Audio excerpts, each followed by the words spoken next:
Estimados invitados, alumnos y docentes, bienvenidos al webinar filosófico titulado Ética y responsabilidad en el manejo de la información en las redes. Bueno, quien les habla en esta oportunidad, mi persona, Ani Fernández Quiquia, tendré el agrado de ser la maestra de ceremonia y también presentarles a los integrantes que forman parte de este curso, que vendrían a ser los compañeros del grupo 9, quienes se encuentran ahorita mismo: Neri Paola Ríos Javier, Joel Vilca, Stephanie Galón y mi compañera María Reales. A continuación, vamos a presentar a un especialista que vendría a ser el profesor eh, Frank Wilfredo López Guerrero. Bueno, le cedo la palabra al docente. Ok, buen día con todos. Buen día, Dani, gracias. Bien, chicos, me pidió que pueda compartirles una pequeña charla sobre ética y responsabilidad en el manejo de la información en las redes sociales. Bueno, primero, para quienes no me conocen, soy periodista de profesión, soy maestro en gestión pública y también docente universitario, ¿no? Pero los títulos no son lo importante, sino lo importante es lo que yo pueda transmitirles en esta pequeña charla, ¿no? Que va a ser breve y para lo cual solicito sí que por favor todos, en la medida de lo posible, podamos encender nuestras cámaras para que quede un registro. Entiendo yo que sus compañeros están grabando eh, esta charla y creo que es mucho más importante también que se vea, pues, que detrás de la pantalla hay alguien, ¿no? Nos ayuda bastante, en la medida de las posibilidades de todos, ¿no? Yo entiendo que pueda haber algunas, pequeñas, dificultades para algunas personas, pero asumo que son casos aislados, no la gran mayoría. Creo que la gran mayoría sí está en condiciones de encender la cámara para poder desarrollar una charla mucho más bonita y más interesante. Bien, como les estaba diciendo, lo importante no es acá si yo soy especialista o no, lo importante es que hay algo que pueda yo tratar de transmitirles, hay un pequeño mensaje que pueda llegarles a ustedes, ¿no? Yo sé que largas charlas son aburridas, son a veces muy teóricas, muy poco dinámicas y más aún si no estamos en un salón de clases, sino haciéndolo de manera virtual, ¿no? Entonces, voy a tratar de ser lo más didáctico posible. Si alguien quiere participar con alguna pregunta, con alguna duda, con alguna tingencia, con alguna propuesta, con alguna observación, siéntase con la libertad, levante la mano nada más y desarrollamos de repente una mejor conversación.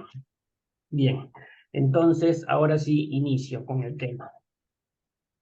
A ver, voy a pasar la primera slide. ¿Me confirman, por favor, todos con un pulgar hacia arriba si están viendo mi pantalla, por favor, chicos?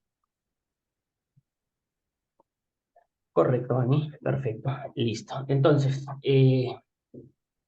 bueno, primero, el objetivo: concientizar a los usuarios sobre la importancia de la ética y la responsabilidad en el uso de en las redes sociales, y vamos a abarcar tres temas, ¿no? Los principios éticos en el manejo de la información, los riesgos de difundir información falsa o engañosa, sobre todo en este contexto en el que todos, o por lo menos la gran mayoría, creo que en esta sala son comunicadores o van a ser comunicadores y están estudiando para ello, y por supuesto responsabilidad de los usuarios frente a las redes sociales. Entonces, estas dos primeras tres slides van a ser un poco más, más teóricas, porque primero sí me gustaría que revisemos un poco el concepto de lo que estamos hablando, ¿no? Entonces empecemos con con la ética. La teoría, nos dice, es una disciplina, una rama filosófica que estudia la conducta humana, ¿no? Que ha estado presente a lo largo de la historia de la humanidad y que sigue siendo relevante tanto en la vida cotidiana como en los campos importantísimos como la medicina o la política, la economía, la tecnología, qué sé yo, incluso la misma área que nos convoca a todos nosotros, que es las comunicaciones, ¿no? Y entonces, quedémonos con una idea, más allá de los conceptos teóricos, quedémonos con esta idea de que estudia la conducta humana, la conducta de las personas, ¿no? Ahora, por supuesto, una conducta que debe ser, pues, apropiada, una conducta buena, una conducta importante, ¿no? A la altura de los profesionales. ¿De dónde deriva? Ahí tenemos, yo no soy griego, así que no podría pronunciar, pero está, ¿no? Deriva del griego éticos, que hace referencia al carácter, ¿no? Que a su vez proviene de una palabra raíz ethos, que significa carácter, naturaleza moral, y esta palabra fue transferida del latín de ética y luego llegó al francés como éthique, de la cual la tenemos ya en el español como ética, ¿no? Y ya está bien, profesor. ¿Qué es la ética? Muy bonito, estudia la conducta humana, de dónde deriva. Bueno, tenemos el origen en un término griego, pero ¿qué es lo importante? Por qué tenemos que saber aproximarnos a este concepto? Y simplemente nos ayuda a reflexionar sobre las acciones y decisiones, considerando no solo los intereses personales, sino también las consecuencias para los demás y para la sociedad en su conjunto. ¿Qué quiero decir con esto? Que tenemos que preocuparnos de lo que finalmente, de las acciones que nosotros tomamos día a día en los distintos campos de la vida, finalmente tienen un impacto social, ¿no? Entonces, la ética nos ayuda de repente a ser conscientes de ese impacto que a veces, generalmente, no somos del todo conscientes o no lo evaluamos en su real dimensión, pero todas nuestras acciones, por muy pequeñas, mínimas que sean, siempre va a tener un impacto, ¿no? Y entonces creo que como profesionales tenemos que ser conscientes de eso. Más aún en el contexto, reitero, de comunicadores, personas que trabajamos con la comunicación, ¿no? En los distintos, en los distintos niveles, oral, escrito, cualquiera sea la forma, nosotros comunicamos, somos los responsables de llevar de transmitir mensajes y por eso estudiamos comunicaciones, ¿no? Porque estudiamos los misterios de cómo transformar los mensajes digamos, en una comunicación que pueda llegar e impactar. Y obviamente creo que como profesionales siempre queremos un impacto positivo, nunca un impacto negativo, ¿no? Entonces, ahora vayamos con el término de responsabilidad, ¿no? Que es el segundo término que nos convocaba, ¿no? Eh, ¿Qué es? Nos dice la teoría, de nuevo, un valor que está en la conciencia de la persona que estudia la ética sobre la base de la moral, ¿no? En la práctica, la responsabilidad no es otra cosa que medir la magnitud de nuestras acciones y cómo afrontarlas de manera más positiva e integral para un futuro.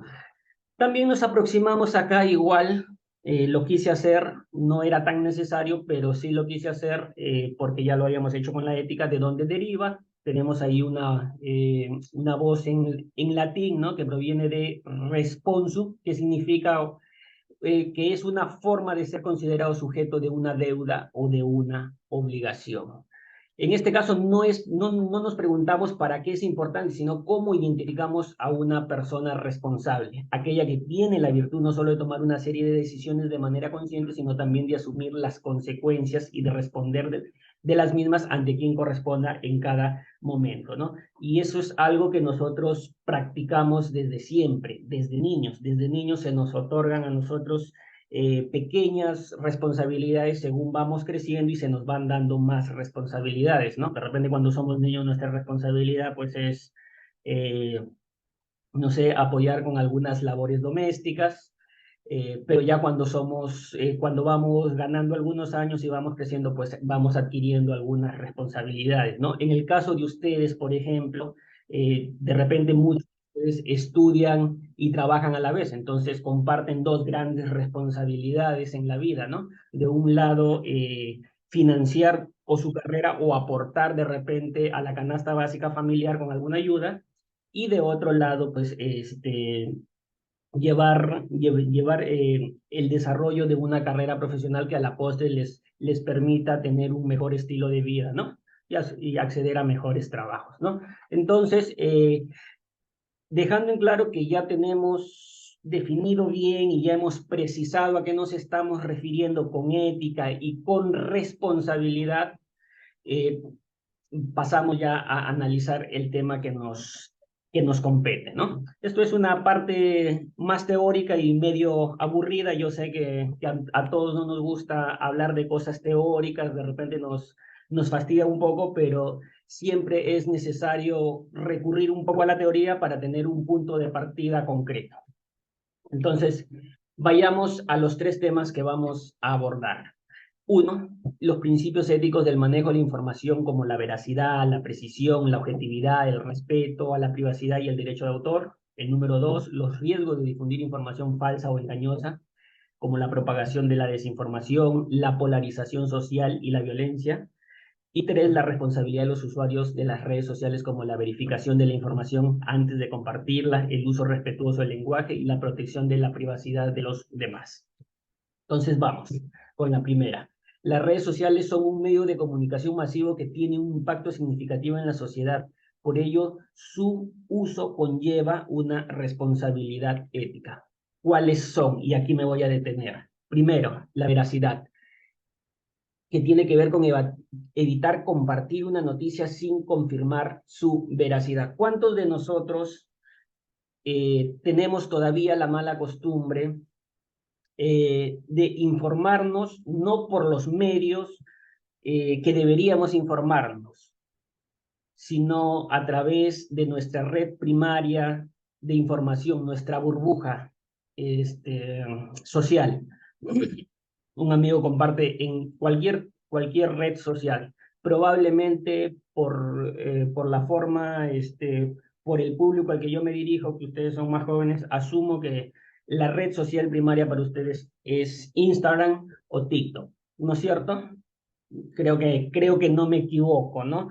Los millennials como yo estamos abandonando progresivamente el Facebook, ¿no es cierto? Y estamos entrando de a poquitos y tímidamente al Instagram y al TikTok, ¿no?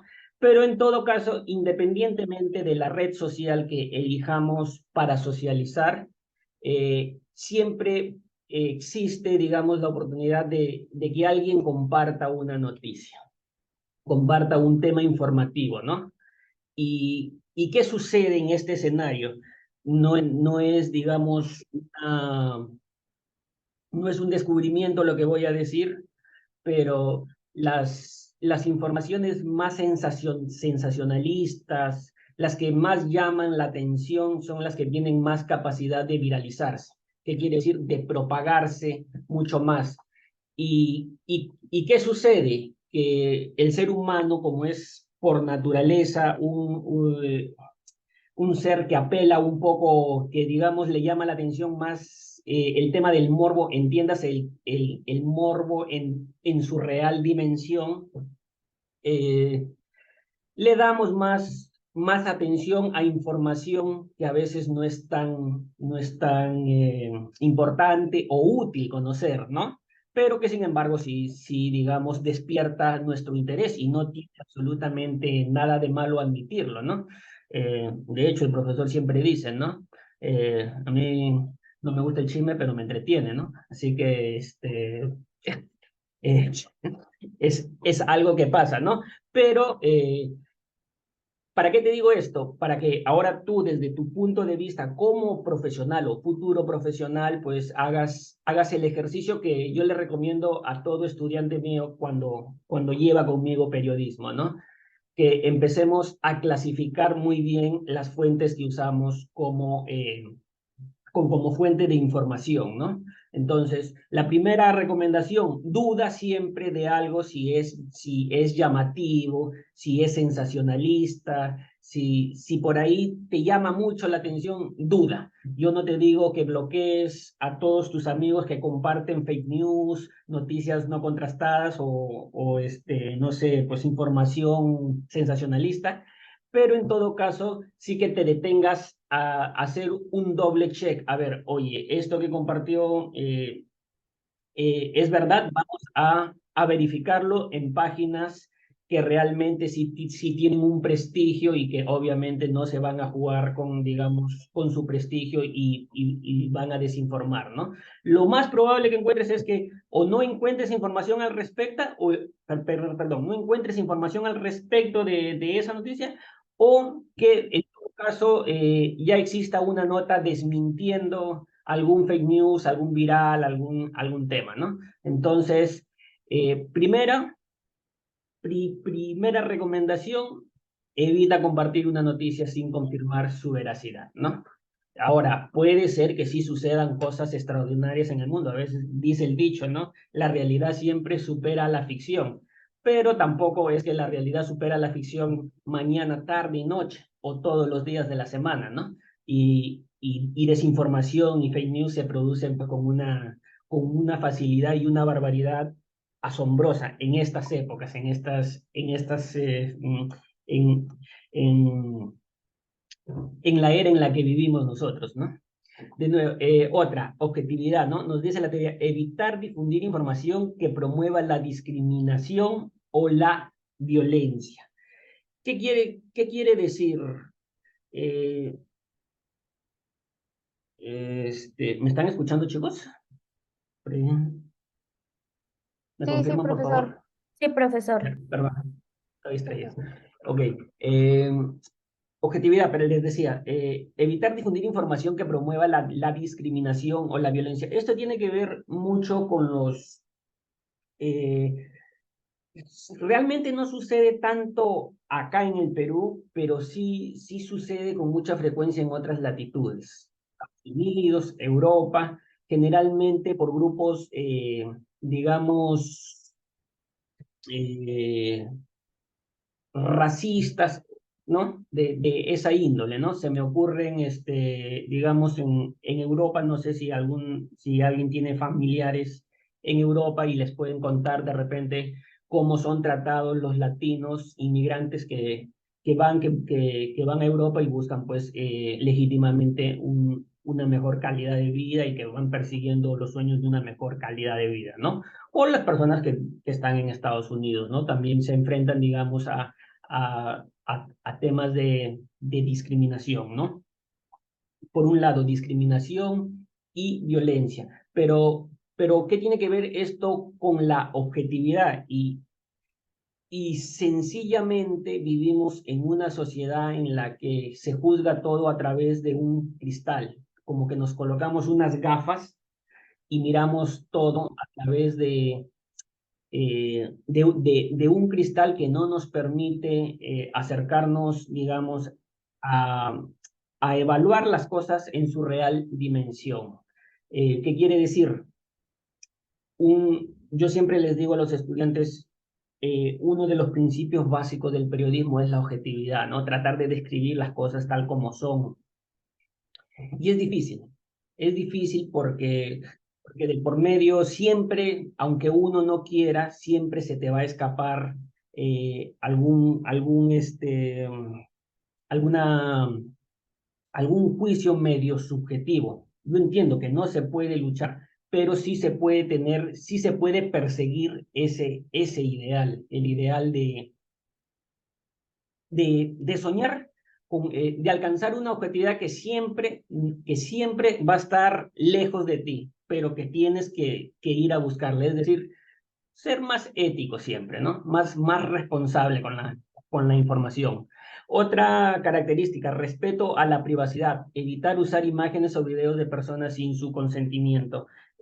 Respecto a esto existen pues infinidad de ejemplos, tenemos en estos momentos, la prensa nos da continuamente material para analizar respecto a esto, ¿no? Y sucede siempre en dos ámbitos. Primero, en la información de la prensa rosa del corazón que persigue a las personas del medio artístico, ¿no? Que los acosa, ¿no? Y ahí más o menos como que hay un acuerdo un poco tácito, no bien legislado, que es que mientras la imagen se obtenga desde un lugar público, no hay ningún problema. Y cuando ya se obtiene desde un lugar privado, una casa, un centro, un lugar privado, pues efectivamente ahí estamos ante un problema. pero además de eso, esta época ha permitido que fuera de este tema, y ya no con famosos, sino con cualquier persona, está el tema, perdónenme chicos, un segundito.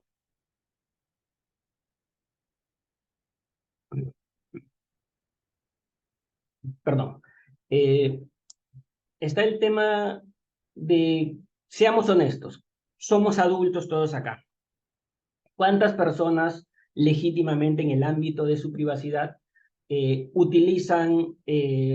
recurren a registros de imagen o video de los momentos íntimos que comparten? ¿No es cierto? Eso es una práctica bastante común, sobre todo en adolescentes, en jóvenes y también adultos. Esto es una situación que siempre debería quedar en el ámbito privado de la pareja, pero ustedes saben que no todas las personas tienen la madurez suficiente para manejar las emociones cuando una relación se termina, ¿no? Y mucho de ese material se usa cuando finalizan estas relaciones sentimentales y bueno, pues a una de las partes no se le pide el consentimiento para ser difundido, ¿no? Entonces, son los dos grandes, digamos, las dos grandes áreas donde los usuarios no respetan la privacidad. Por un lado, las informaciones, sobre todo con el tema de la prensa del corazón, y por otro lado, pues, los usuarios, los nativos digitales, ¿no? Sobre todo, ¿no? No digo que no existan adultos o millennials o baby boomers que digamos, utilicen también los recursos tecnológicos para los momentos íntimos, pero es más común entre los jóvenes hacia abajo, ¿no? 25, 30 y hacia abajo, ¿no? Entonces, de nuevo, ser conscientes que esto también finalmente, aparte de no ser una conducta ética, también es una conducta que puede ser hasta punible, ¿no? Nos puede ser materia de alguna denuncia o incluso llevarnos hasta la cárcel, ¿no? Entonces, sobre todo, ahí hay que tener cuidado, ¿no? Otro tema, otra característica, derechos de autor. ¿A qué se refiere esto? Compartir contenido protegido por derechos de autor sin su autorización. Yo sé que hoy en día, digamos, la IA, la inteligencia artificial, permite generar muchas imágenes, videos, textos, y obviamente no tienen derechos de autor, ¿no? Sin embargo, yo creo que como profesionales somos conscientes todavía de que mucho de lo que se comparte en Internet, que circula independientemente de sea del ámbito académico o no tan académico, le pertenece a una persona y es una costumbre mala, por cierto, de no citar siempre la fuente, ¿no? Al menos en el aspecto periodístico es horrible. En el aspecto académico, por ejemplo, cuando tú trabajas cualquier producto académico, sea tesis, ensayo, monografía, no sé, estudio de caso, qué sé yo. Si no citas la fuente, obviamente estás cometiendo el hurto intelectual. Ahora, vayamos al tema eh, de los derechos, por ejemplo, en el ámbito de las comunicaciones, el que les convoca a ustedes. Por ejemplo, eh, hoy tenemos la posibilidad de con con nuestros propios celulares, nuestros propios equipos, subir contenidos, videos, fotos, sobre todo, ¿no? Videos, fotos que finalmente terminan usándose a veces en medios grandes, pero generalmente sin citar la fuente, ¿no? Esto pasó hace ya casi una década, sucedió que Getty Imágenes es digamos, un servicio que te proporciona imágenes. Bueno, una agencia FP usó material de Getty que había sido pues de un fotógrafo profesional que lo había subido a su cuenta. finalmente después de todo el rollo que el fotógrafo se da cuenta, finalmente pues le imponen una multa millonaria, ¿no? Entonces, y por una foto que digamos ni siquiera había ganado algún premio ni nada por el estilo, simplemente una persona que se dio cuenta de que usaron su foto y bueno, pues él quiso hacer respetar sus derechos, ¿no? Entonces, claro, es un procedimiento largo, pero tú sabes que si el material es tuyo y alguien no puede probar que no es tuyo, pues tú sabes que tienes las de ganar, ¿no? Entonces, si quieres, hazlo por un tema ético, pero si no, hazlo por salvaguardar un poco tu economía, porque puedes darse el caso de que en algún momento tú tengas una imagen que obviamente no es tuya y que para compartirla, pues necesariamente tienes que pedir este permiso, la autorización al verdadero autor, ¿no? Eh, entonces, creo que es importante. Si no quieres hacerlo por un tema ético, hazlo por un tema de salvaguardar un poco tu economía, porque puede hacer que te pase lo que le pasó pues, a esta agencia prestigiosa de noticias, ¿no? Así que yo recomiendo tener mucho cuidado, sobre todo con estas dos últimas, ¿no? El respeto a la privacidad, por lo que ya les mencioné, y los derechos de autor. Eh, no quiero decir con esto que las dos primeras, la veracidad y la objetividad, no sean importantes, por supuesto que son, pero son, digamos, características más intrínsecas del desarrollo profesional. Lo segundo, claro, por el tema de la veracidad te puede caer hasta una denuncia por calumnia, por injuria, también amerita, ¿no? Se estila poco, la gente lo hace poco, pero podría suceder.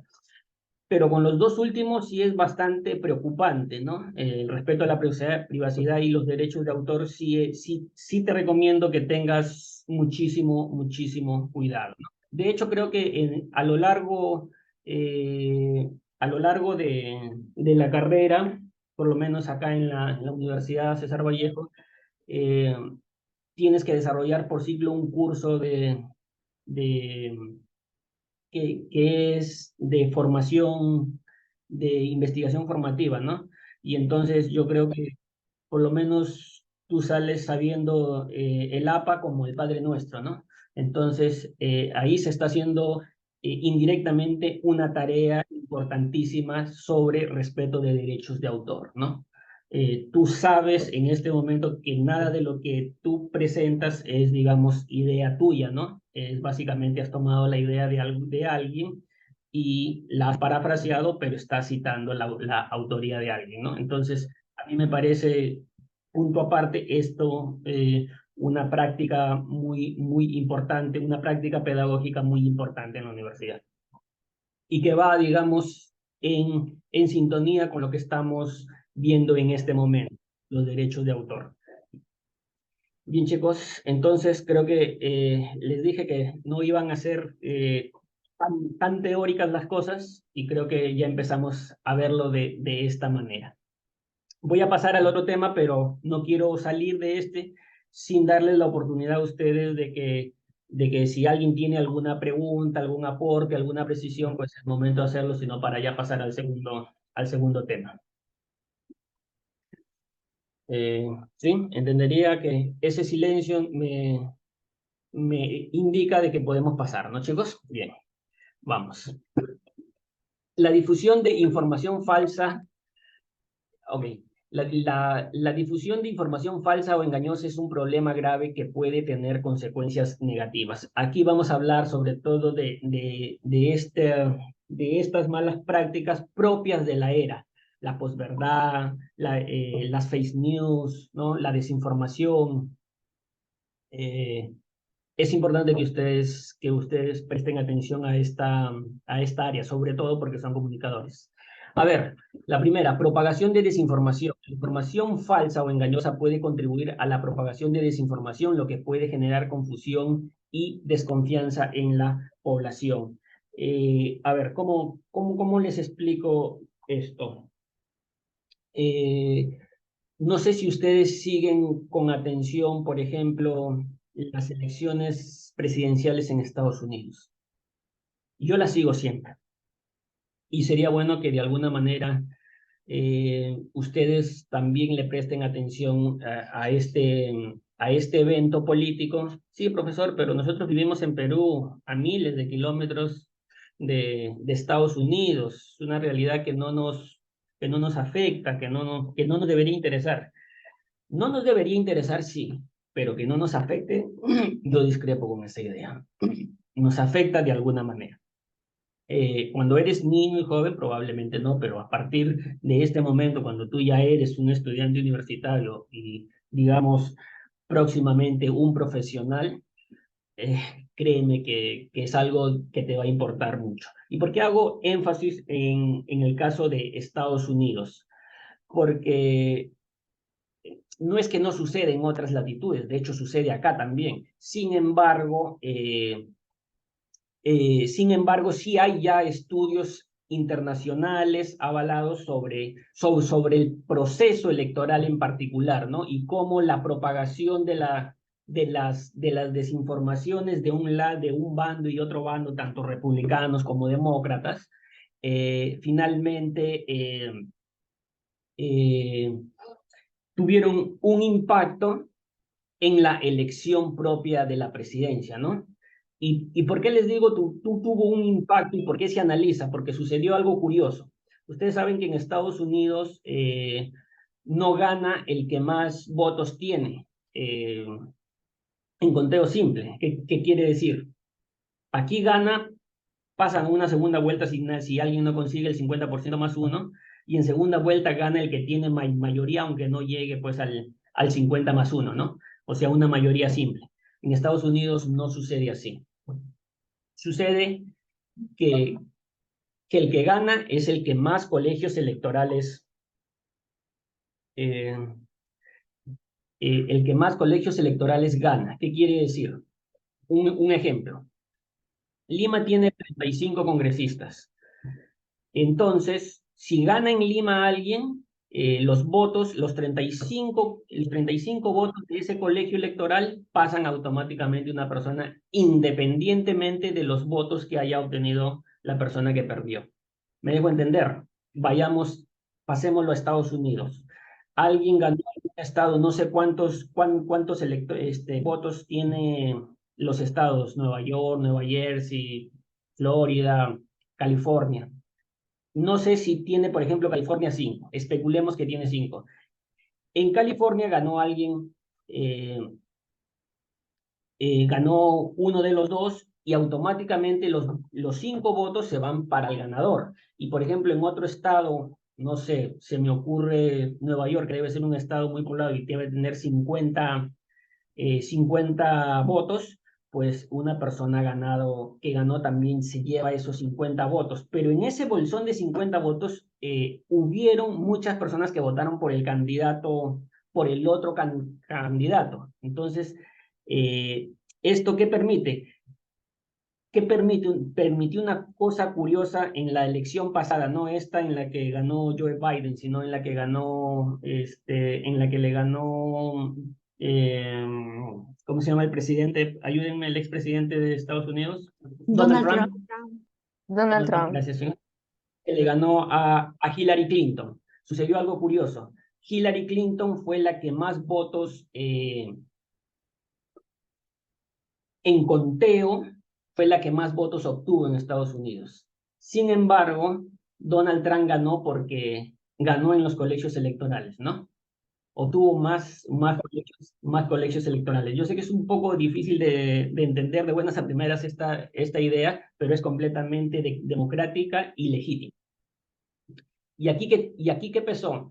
¿Qué pesó? La desinformación que de un lado y otro, y se nota que hizo un mejor trabajo, bueno, entre comillas, un mejor trabajo de desinformación, el bando republicano que atacaba al bando demócrata al bando demócrata de Hillary Clinton, ¿no? Yo no te estoy diciendo que soy pro demócrata, que soy pro Hillary, que esa es mi identificación política. Te estoy diciendo que quien sacó más votos no fue la persona que ganó. Y esto es básicamente al trabajo que se pudo hacer, a la batalla que se libró en las redes sociales, porque a priori tú dirías, quién es mejor candidato, si Donald Trump o Hillary Clinton, con lo que nosotros venimos conociendo de las formas en que se expresaban, sobre todo de los latinos, ¿no? Nosotros, ¿no? Entonces, creo que un mejor marketing tenía a Hillary, ¿no? O frente a nosotros nos parece las, digamos, las propuestas demócratas más interesantes frente a las propuestas republicanas. Pero finalmente, todo este trabajo que se hizo, este trabajo esta batalla que se libró en las redes sociales, sobre todo con fake news, con desinformación, con la propagación, financiado, por supuesto, esto no es gratis, tuvo un impacto en la elección del presidente más importante del mundo. Nos guste o no, Estados Unidos es la superpotencia en este momento. No sé si China pronto lo será, pero actualmente es la superpotencia. Eh, y de hecho, lo que haga o deje de hacer la potencia finalmente tiene implicancias en los países tercermundistas o en vías de desarrollo, ¿no? Como somos nosotros en este caso, ¿no? Entonces, ahí tienes un ejemplo. Y si tú quieres explorar un poco más, pues existe hasta una serie a modo de documental, creo que está en Amazon Prime, respecto a este tema. Muy interesante y puedes profundizar desde el punto de vista, ya desde un poco, desde el entretenimiento audiovisual, que es, digamos, la forma en la que ustedes de repente informan más. No tiene nada de malo informarse audiovisualmente. No, yo no te estoy diciendo que vayas a leerlo. Y ahí podrías conocer a mayor detalle este proceso ya analizado. Este proceso ya analizado, estudiado en Estados Unidos, sucede en cualquier parte del mundo. En Perú, por supuesto que sucede. De hecho, no he visto en las últimas elecciones municipales, por ejemplo, mucho uso de las redes sociales de candidatos políticos y sobre todo también mucha propagación de desinformación respecto de uno y de otro. Pero no te lo cité como ejemplo porque no hay nada estudiado al respecto con data. Lo de Estados Unidos sí tiene data. Entonces, es un buen ejemplo para que te puedas dar cuenta de la capacidad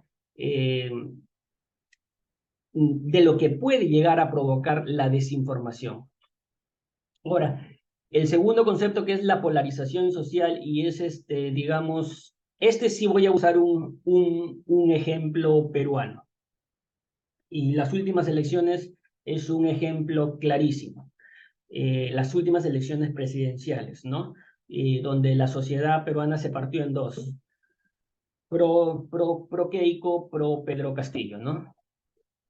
Eh, ningún candidato que llegó, digamos, a la segunda vuelta eran, digamos, personas que a uno le entusiasme votar o por uno o por otro, ¿no? Independientemente de la postura política que tú tengas, de la simpatía política que tú tengas,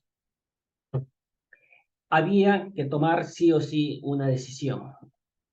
Entonces, eh, ¿qué sucede con esto cuando alternativas tan, digamos, cómo se puede, ultras o un poco reaccionarias o un poco, a ver, no sé si estoy utilizando la palabra correcta, pero sí son alternativas, en todo caso, sí poco democráticas, ¿no? Que tienen eh, por distintas vías, una aspiración muy totalitaria, una visión muy totalitaria a la forma al llegar al poder y la forma de gobernar que quieren, ¿no?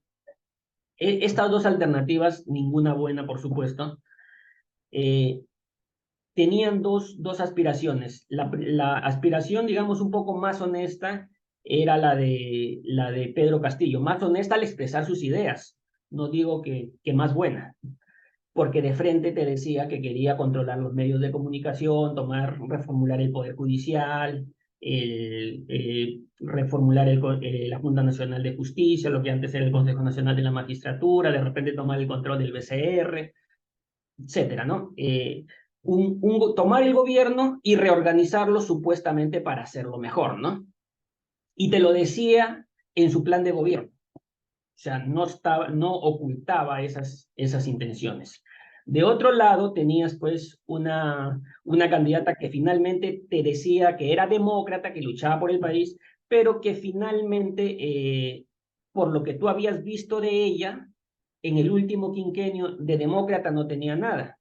Tanto es así que, tanto es así que era una persona que no sabía perder. En el 2016 tuvo el control absoluto del Congreso. Yo no recuerdo un Congreso tan apabullante, tan mayoritariamente apabullante de una facción política como el Congreso del 2016. 73 o 74 congresistas. ¿Qué quiere decir?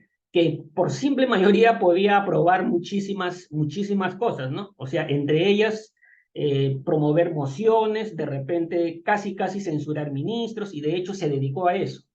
Eh, en vez de, digamos, ser una oposición responsable y trabajar de la forma que le había tocado liderar el Congreso y acompañar, digamos, a un presidente que no era su presidente de su partido, sino era su contrincante el que le ganó, en vez de hacer una oposición responsable y trabajar por el país, se dedicó a petardear el gobierno con mociones incesantes de ministros, eh,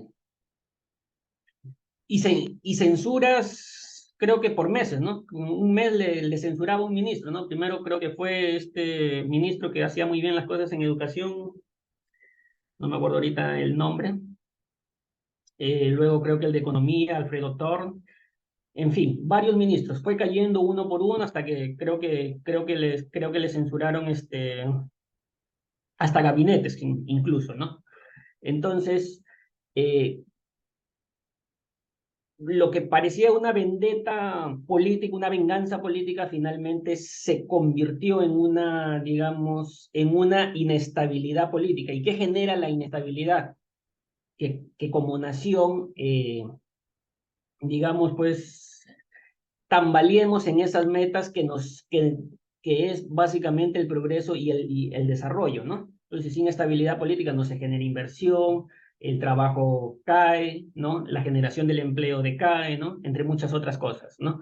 Entonces, finalmente, en el escenario 2021 tenías de un lado un señor que de buenas a primeras te decía que él iba a tomar el control, iba a ser un gobierno totalitario, y de otro lado tenías una persona que te decía que era demócrata, pero que su actuar no te daba la garantía de que fuese una demócrata, ¿no? Y en ese escenario, obviamente apareció, pues, se echó mano de los recursos que se tienen, pues, ¿no? La desinformación social, ¿no? La desinformación a través de las redes. Se generó tanta desinformación y tanta mentira de uno y el otro lado.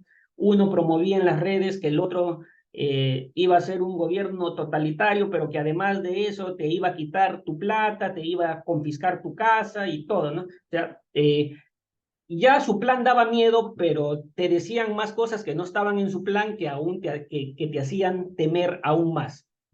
Del otro lado, por supuesto, no es que hablaban cosas bonitas. Del otro lado te decían que la señora, aparte de que tenía pues una conducta poco democrática que quedaba evidenciada en el último quinquenio, te decía que lo primero que va a hacer iba a ser de, un golpe de Estado, digamos, de alguna manera camuflado. ¿Qué quiere decir? Empezaba a tomar el control del Tribunal Constitucional, el BCR, a nombrar a sus directores en el BCR, a nombrar a su personal de confianza en el Jurado Nacional de Elecciones, en OMPE y en todos estos organismos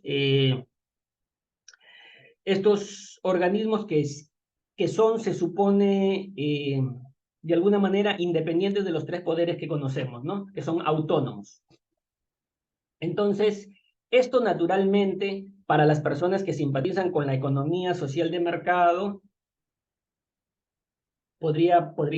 para los distintos grupos, ¿no? Para un grupo lo que dice el otro, digamos, era básicamente la personificación del apocalipsis. Para cada grupo, si ganaba el otro, el Perú se iba a convertir en un apocalipsis. Y nada, por supuesto, de ese apocalipsis estaba completamente fundado. Si bien es cierto, aclaro que ambas posturas eran terribles en el escenario, ambos grupos se esforzaban por decirle a la población que si ganaba el otro, el Perú se iba a convertir pues en el infierno. Eso genera que no se pueda hacer una competencia, digamos, alturada, políticamente alturada. Genera, pues, que los bandos se vuelvan más reaccionarios, lo que a la postre genera polarización. O sea, se polariza en un lado y se polariza en otro lado, y esto naturalmente genera conflictos. Los conflictos que hoy tenemos, que aún no se han superado, dicho sea de paso. Entonces, aquí hay un problema que en la medida en que los peruanos no sepamos cómo elegir a nuestras autoridades, se van a ir profundizando esas divisiones y se va a generar más polarización y más polarización. ¿Y qué va a pasar? Pues que hoy en día tenemos pues un combustible que antes no teníamos. Hoy tenemos las redes sociales que hacen una chamba alucinante por avivar estos conflictos. Eso no podía ocurrir antes porque sencillamente no existían redes sociales. Para ustedes les puede parecer raro porque todos son pues millennials, perdón, todos son digamos, son casi nativos digitales, pero yo me acuerdo de eso, me acuerdo de cuando no habían redes sociales, ¿no? Entonces, se podía controlar un poco más este tema. Los medios de comunicación sí tenían en parte ese cuarto poder del que tanto hablan, ¿no? Esa pequeña cuota de poder para, digamos, tratar de reconducir un poco la atención de la información, y no como ahora, ¿no? Que los medios básicamente no pueden controlar qué situación aparezca. De hecho, son como los mirones, ¿no? Donde hay donde sucede algo, ahí van y empiezan a hacer foco y hacer luz de lo que está sucediendo. Antes los medios en general sí creo que tenían una pequeña cuota de poder de la que tanto se hablaba y se le conocía, ¿no? Se le conocía como el cuarto poder. Creo que, bueno, esa idea está un poco, digamos, en discusión. Habría que esperar qué cosas nos dicen los teóricos al respecto, pero mi primera impresión es que los medios de comunicación en la actualidad han perdido ese poder. Entonces, esto evidentemente permite que la sociedad se polarice más aún. El ejemplo de las últimas elecciones, perdóname que me haya detenido tanto, en las últimas elecciones ejemplifica claramente, debería ser hasta un caso de estudio en cualquier parte del mundo de cómo es la polarización social. Y esa polarización social es la que se está viviendo hoy en día en Argentina, que creo que tienen elecciones mañana, pasado, ¿no es cierto? Entonces, es básicamente la misma situación, ¿no? De un lado, personas que creen en el mercado y de otras personas que creen en el rol regulador del Estado, ¿no? Para la generación del empleo. Listo, a eso se resume. Pero eso, la propagación de las desinformaciones, las fake news, las posverdad, las verdades a medias, contribuyen a que el país, en vez de encontrar caminos al diálogo, encuentre caminos hacia la confrontación, para dividirse más. Y de otro lado también genera pues violencia, ¿no? La información falsa o engañosa puede incitar a la violencia, lo que puede tener consecuencias graves. Y de hecho sucede y nos pasa a nosotros los comunicadores. Así como como existen malos médicos, malos policías, no sé, malos profesionales en general, existen por supuesto malos periodistas. Y yo aquí creo que se le hace una crítica injusta a los periodistas, que los periodistas son mermeleros, que los periodistas son vendidos, y no, creo que realmente si se vende una línea editorial, no la vende el periodista, el obrero de la información, nosotros. tal vez la pueda vender pues el dueño del medio de comunicación, ¿no es cierto? Que tiene pues evidentemente intereses empresariales en vender su línea editorial. Tal vez, no estoy diciendo que suceda, estoy diciendo que tal vez. Pero quien paga los platos rotos por esta mala praxis somos nosotros, los obreros de la información, los que vamos día a día a la calle a buscar la noticia. ¿Y qué recibimos? El rechazo de la población, obviamente, como un combustible ya de un discurso de odio y que finalmente termina en ataques. Yo tengo colegas que en el curso del último año, por lo menos en mi red social primaria en Facebook, 4 o 5 colegas han reportado agresiones y ataques de personas, de ciudadanos comunes y corrientes.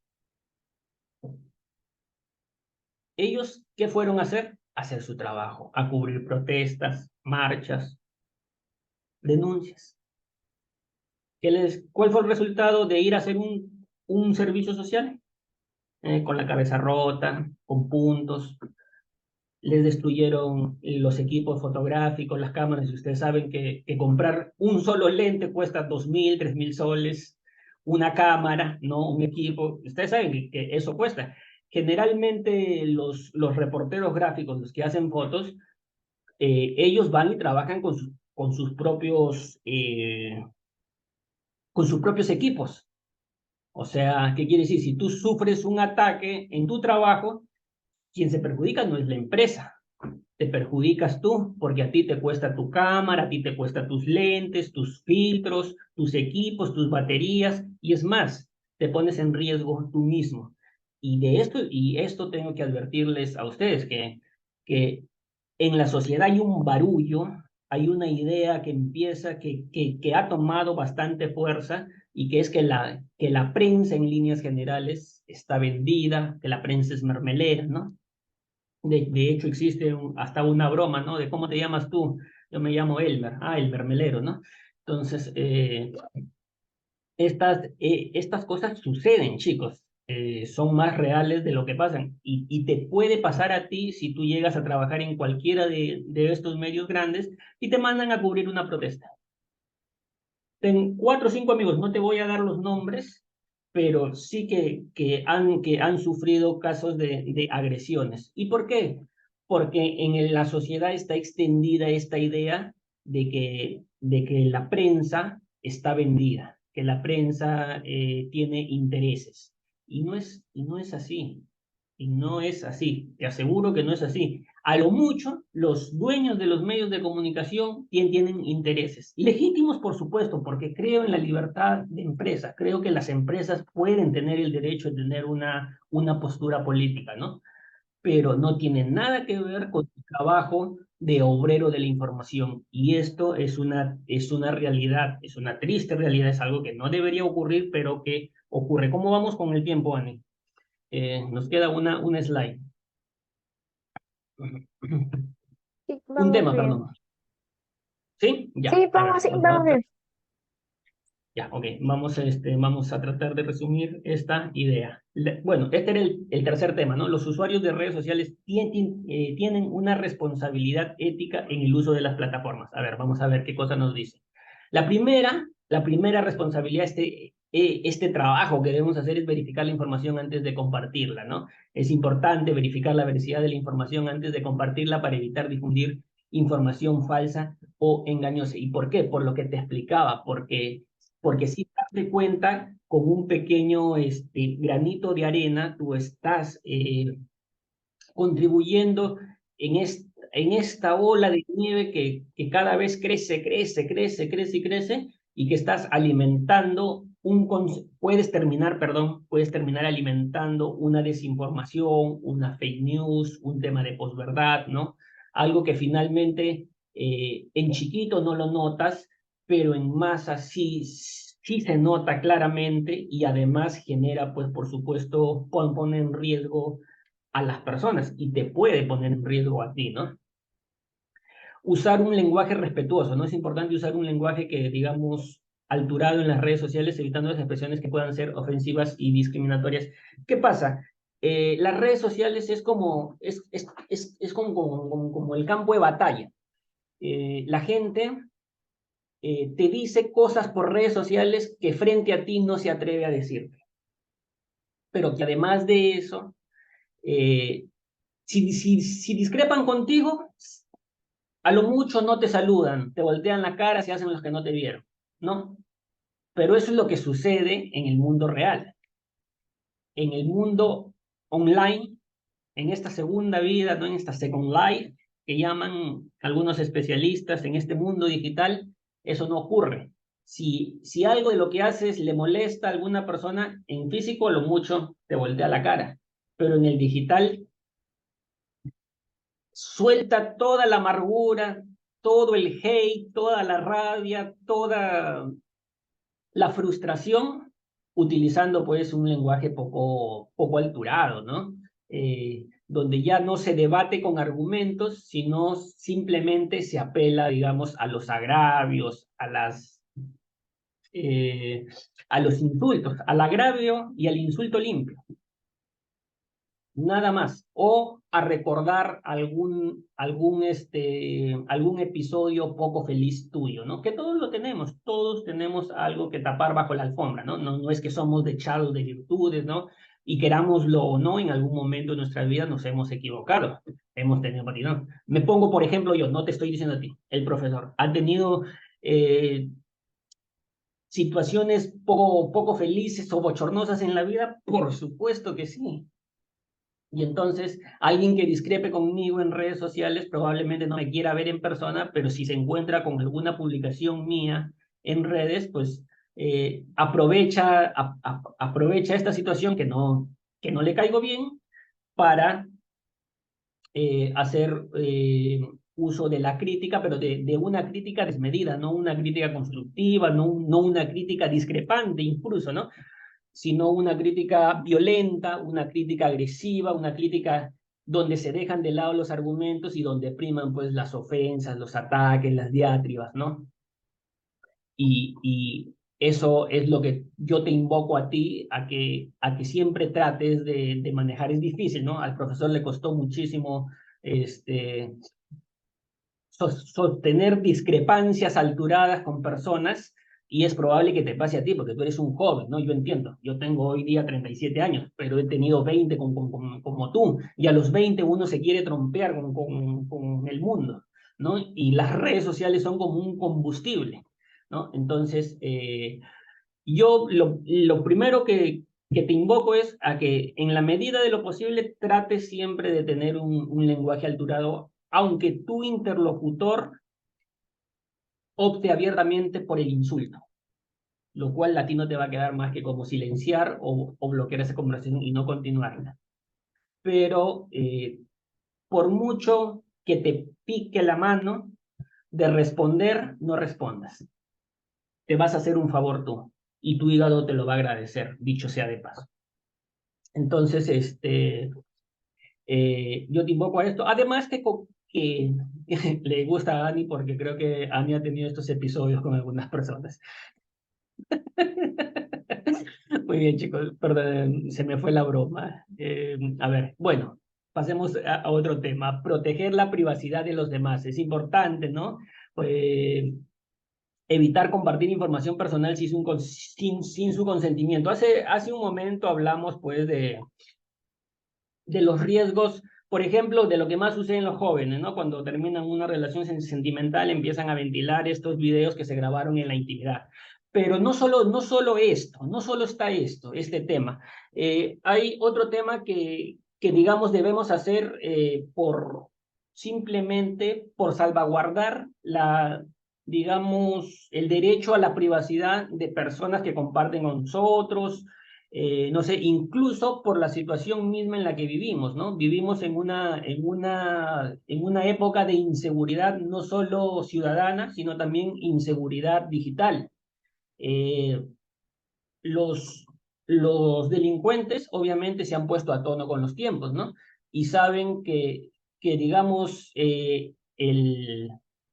el barullo que existe en las redes sociales, en el internet, ¿no? En general, pues es, digamos, el lugar de donde puedes extraer información, ¿no? Y entonces por eso yo siempre invoco a las personas a ser muy cautos con lo que compartimos en las redes sociales y la forma en la que socializamos, ¿no?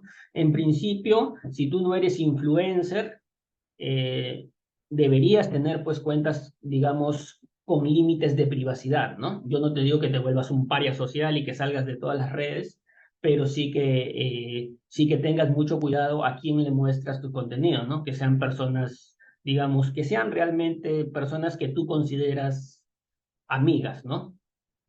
Salvo que tú tengas pues una intención de ser influencer, de vivir de las redes, y para eso deberías crear un perfil aparte, ¿no? O sea, si tú quieres ser una personalidad social, listo, perfecto. Yo de hecho sé que muchos jóvenes tienen su edad, pero viven a cuerpo de rey facturando 18.000 soles, 20.000 soles, 30.000 soles en estas actividades. Y por supuesto, yo no les voy a decir, oye, está mal lo que estás haciendo, porque finalmente es un trabajo, ¿no? Pero ten en cuenta que una cosa es tener esta aspiración social, esta aspiración de vivir de las redes y lo que significa, y otra cosa es tener un comportamiento social como una persona común y corriente, ¿no? Ahí ten límites de privacidad siempre.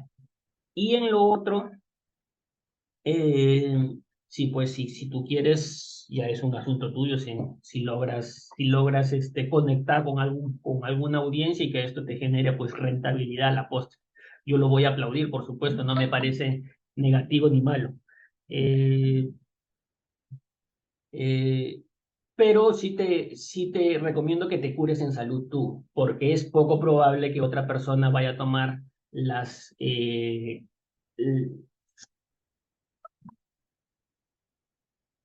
vaya a tomar las precauciones por ti, ¿no? Es decir, si tú no proteges tu privacidad y, por ejemplo, a los delincuentes no les cuesta nada saber por dónde vives, cuáles son tus frecuencias horarias, qué sé yo, ¿no? Exponer cierta información que no se debe exponer, pues no pretendas que si tú no tomas esas precauciones, otra persona esté atenta, ¿no?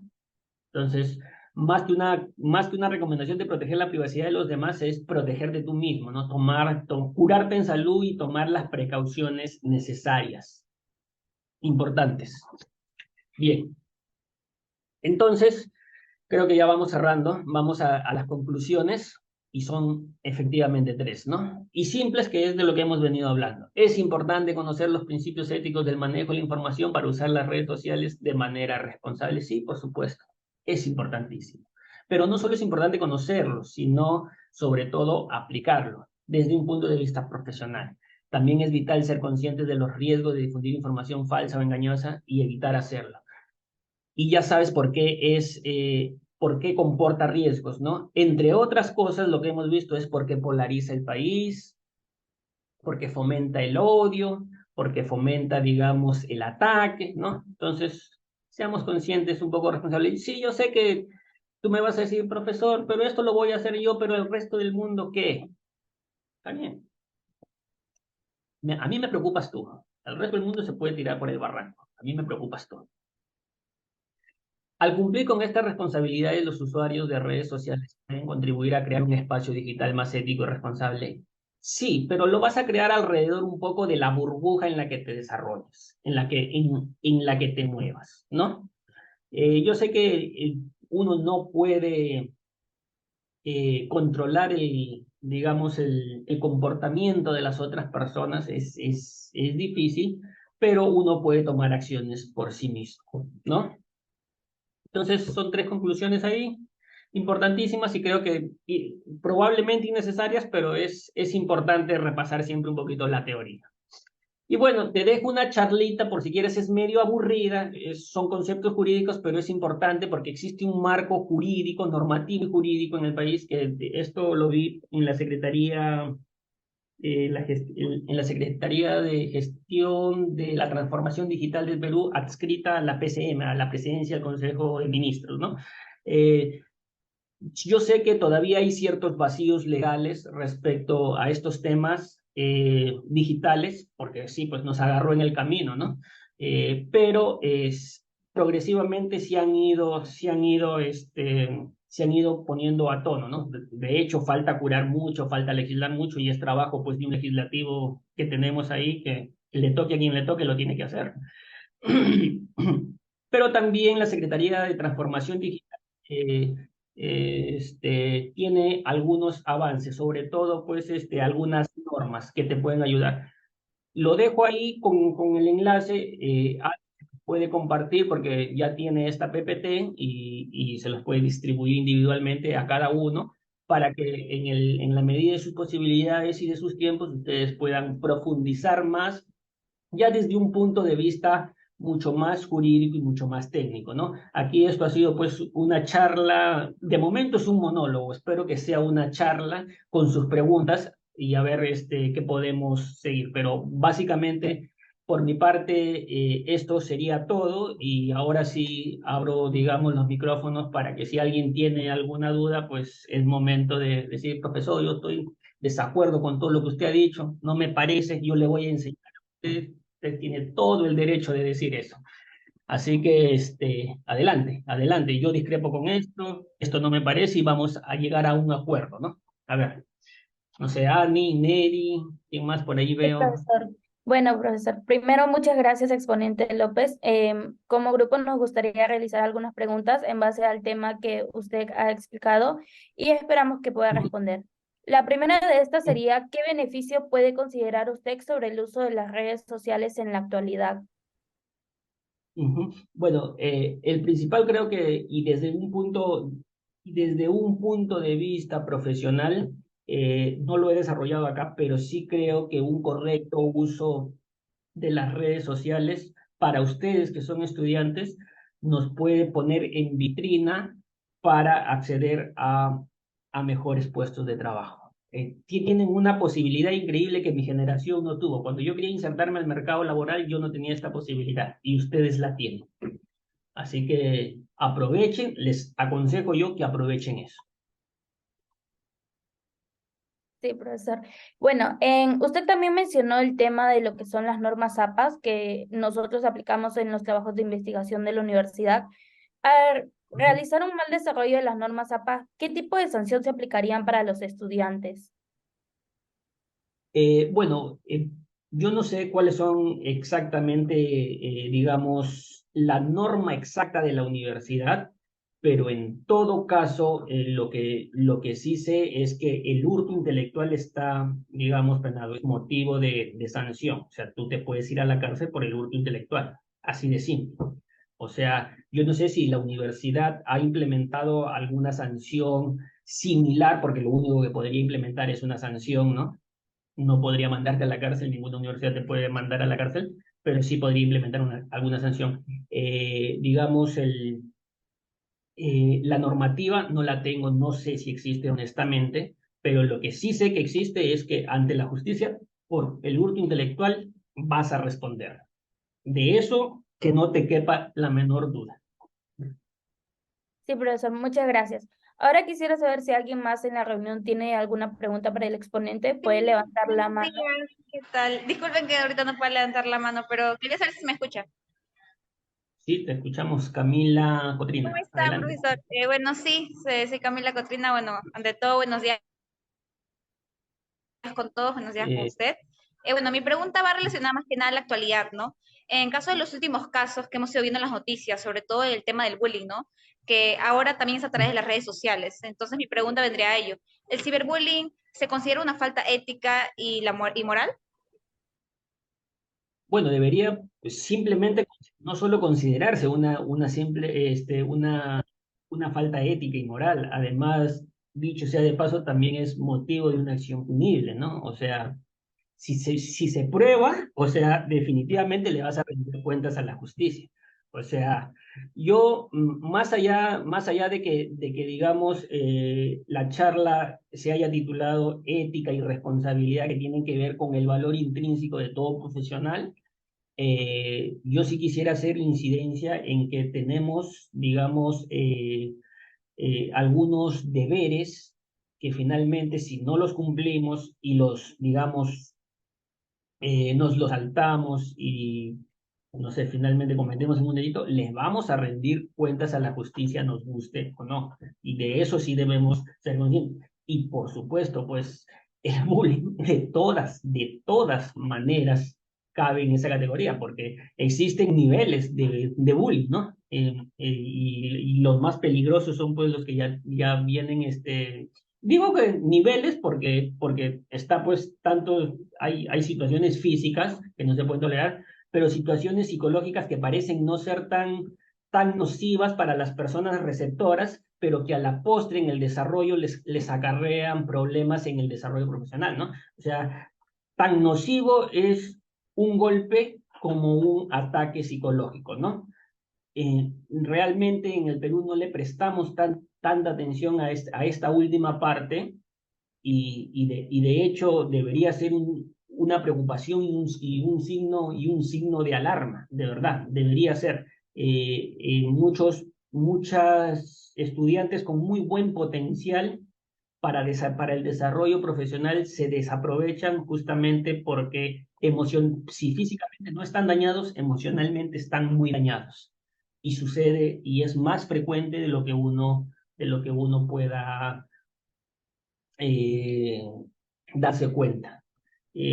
Por ejemplo, en ese tema, la atención a la salud mental es, digamos, una deuda pendiente de la sociedad y ojalá que, digamos, algún gobierno se interese un poco menos por pelear, por hacer sentir su poder y preocuparse por lo que realmente le interesa a la población, al margen de las posturas políticas, si tú eres de derecha, de izquierda, si eres, no sé, progre, conservador, liberal, feminista, ecologista, no sé, qué sé yo, al margen de todas estas cosas, hay situaciones, hay objetivos comunes que tenemos como sociedad. Todos queremos vivir en una sociedad mejor. Y atender ese tema que tú resaltas, que qué bueno que lo hayas dicho, el tema del bullying pues es algo que merece atención urgente, con legislación clara, por supuesto. Gracias, Camila, por la pregunta. Muy Gracias, interesante profesor. Gracias por la respuesta. Bueno, por ahí algunos compañeros más que quieran preguntar, capaz en el chat. Ya no, creo que no. Mm, A ver, yo, profesor, disculpe, buenos días. Buenos Eh, días. A ver, ¿quién está bueno, hablando? Kenia sí, Flores. profesor. Buenos días, sí. Adelante, Kenia. Cuéntame. Bueno, con respecto a la mala información, o sea, yo quería saber qué pueden hacer los individuos para poder protegerse de la mala información en las redes sociales, ¿no? Ya, en principio, si tú eres motivo de alguna calumnia, tú tienes todo el derecho de iniciar alguna acción legal, de denunciar esto, ¿no? Por supuesto.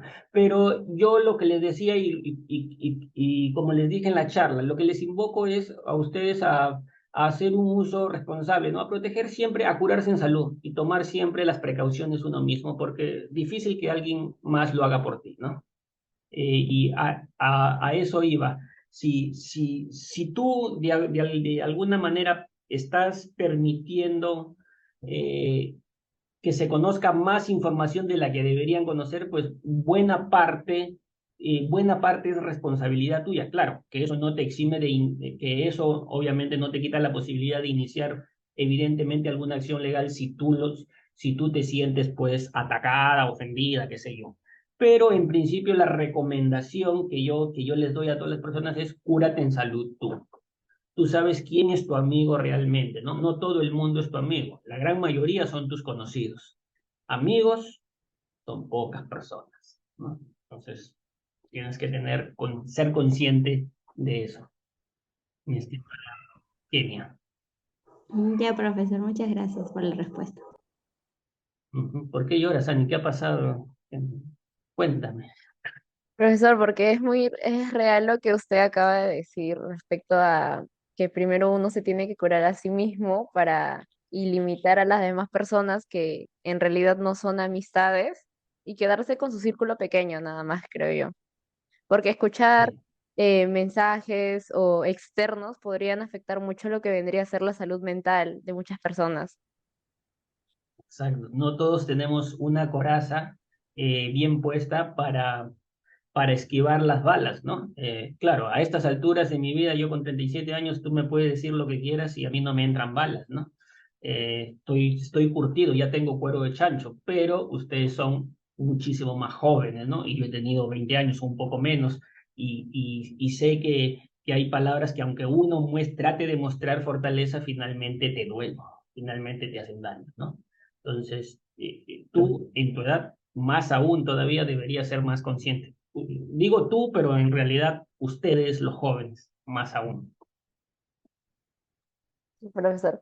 Bueno, con esto podemos dar por finalizado lo que vendría a ser el pequeño evento que hemos realizado. Y pues quería invitar a todos los que están presentes aquí, si podrían prender sus cámaras para realizar una foto, un screenshot Ujú. del Dejo evento. de compartir para que puedas poner la vista de galería, Sí, ¿no es cierto? Y puedas hacer la captura. Kenia, estás... genial, qué Ah, preciosa. ujú. Y Kenia, hay a ver algunos quién más. compañeros más que desean prender la cámara, por favor. Ujú. Está mi delegada, Alessandra. Nos vemos más ratito.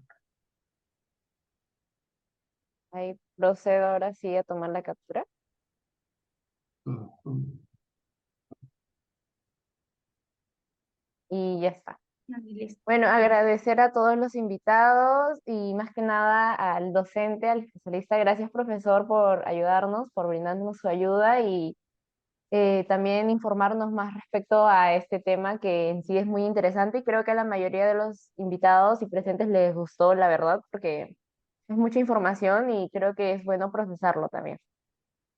Ujú. Bueno, nada, yo quería agradecerles a ustedes. He tratado de no ser tan teórico de básicamente, sí, hay que apelar en un momento a la teoría, sí es cierto, pero de sostener, digamos, una conversación que te aporte algo. Si te has quedado con algo de esta charla, pucha, yo me siento maravillado y encantado porque esa es, digamos, la labor, ¿no?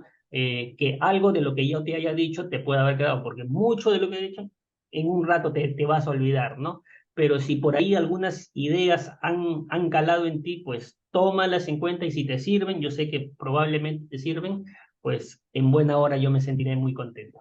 Nada, muchísimas gracias a todos por su atención y que tengan un excelente fin de semana.